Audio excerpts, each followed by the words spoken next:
Population decline is crazy in San Francisco and the rest of the Bay Area.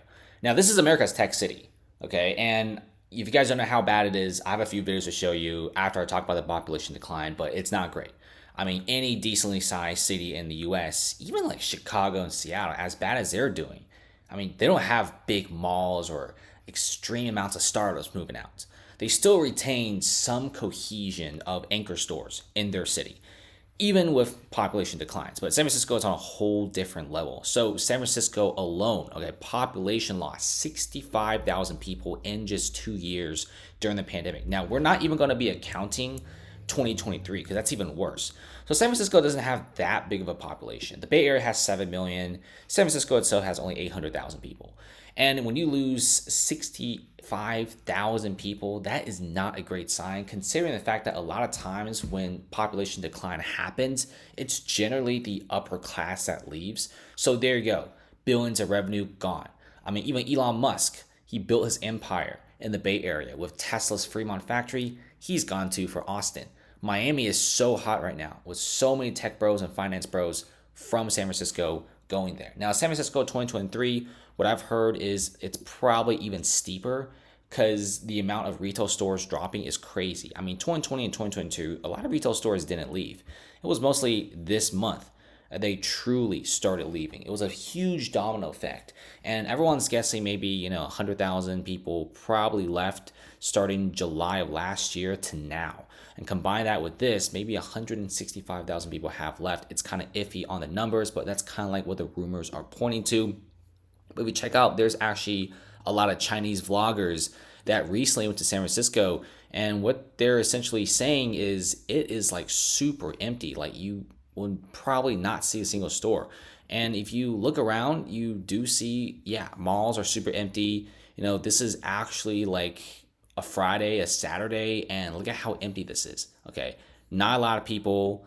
Westfield Mall, when they closed down, they said they were only 55% vacant, which is pretty bad. Okay. I know I said only 55% vacant, but if you look at some of the hotels, it's like 90% vacancies. And these malls can't even survive with 55% vacancies. And it's rising. Okay, vacancies are rising more than ever before. You see this hotel right here, this massive hotel. Yeah, it is bankrupt right now. This is a 3,000 room hotel, and they currently have no tours in the city, and they went bankrupt. Okay, it's a $700 million loan that they gave back to the bank. They defaulted on it, and they're completely done. We're also seeing a lot of cafes, restaurants, and several big shopping centers being completely empty, and just not that many tourism is coming in. Stores are closing. Look at this, Coco Republic. They're leaving as well. If you also look at startups, they're getting the hell out of San Francisco. They're going for other places like Charlotte. They're going to Austin. They're going to Miami. Okay, it's no longer when you want to make a startup, you got to go to the Bay Area. If you want to make a startup, you could just do it online. Okay, why would you ever go to the Bay Area right now? This isn't like the early 2000s where you have to be where the talent is. The rise of remote work, gig work, and also freelance work has really given the rise to a lot more freedom.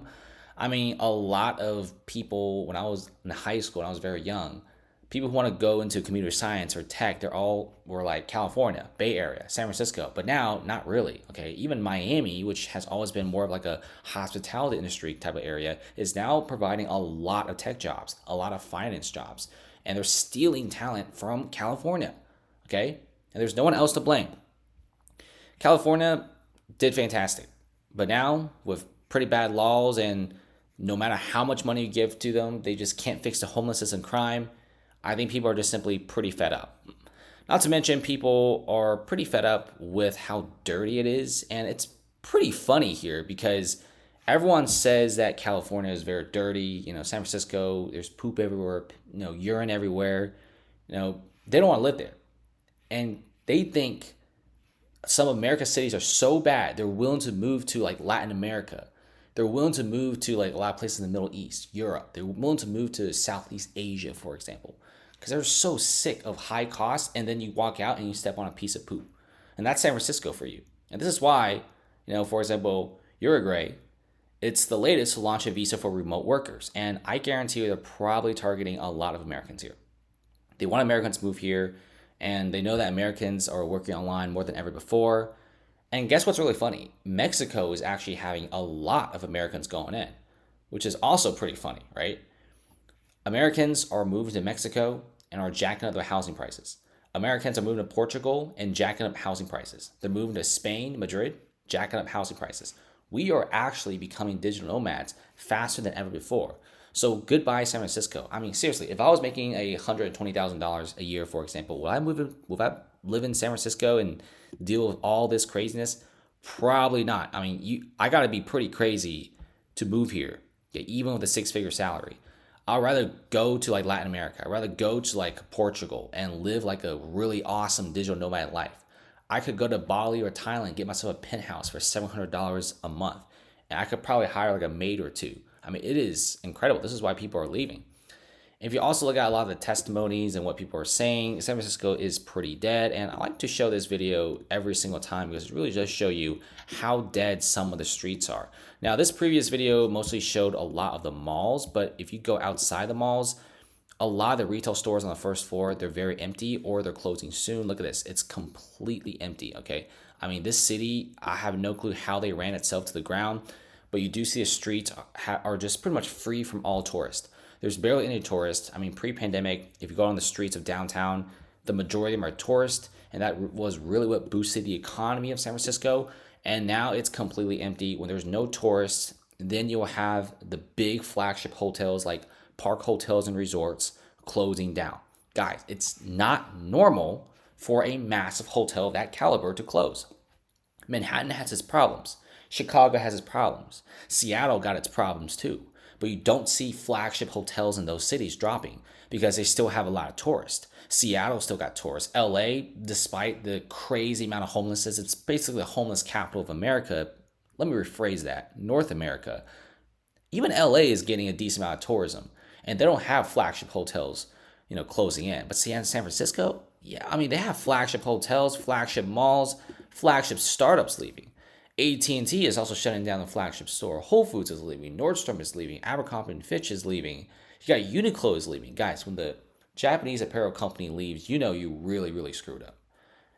And nobody is wanting to lease any of the space. Guys, I've heard stories of landlords offering like 2 to 3 months off for a full year if you want to lease it. There's landlords saying 40% off if you want to lease it. And what's really crazy is the landlords right now are really desperate to even sell the whole entire building. They can't even sell the building because nobody wants the building. They can sell it, but they got to sell it for like 75% off and somebody might buy it. I mean, I think the latest transaction was a building that was sold for $160 million back 3 years ago. Recently was sold for $40 million. That is bad, okay? And if you go to other big cities around the world, okay, you would not see price declines as fast as San Francisco. And it's very, very simple, guys. When you have high crime, high drugs, high homelessness, tourism will never flourish. And then startups are pretty sick of it. You have software engineers, finance guys are sick of it, and they're going to Miami. In fact, it's crazy. Miami is popping off so much.